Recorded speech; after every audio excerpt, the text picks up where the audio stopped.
Loose,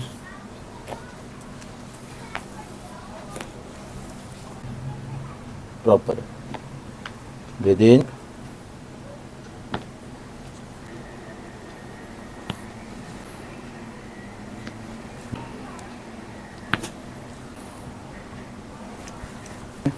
ऐसा लग रहा है भाई कि जैसे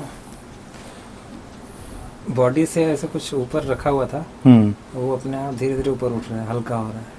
पीठ पे से ऐसा लग रहा है कि बहुत पहाड़ वहाड़ जैसा पीछे था कुछ। अच्छा। पता नहीं चल रहा था, वो यूजुअल हो गया था, अभी हल्का लग रहा है एकदम।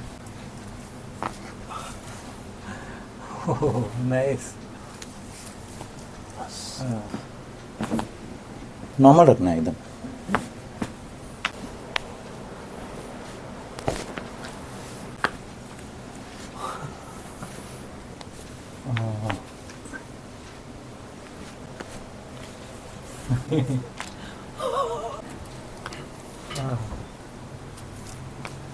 पहले स्टॉप हो जाता। हाँ, तो फिर मुझे ऐसे घूमना पड़ता था, बॉडी को टिल्ट करना पड़ता था।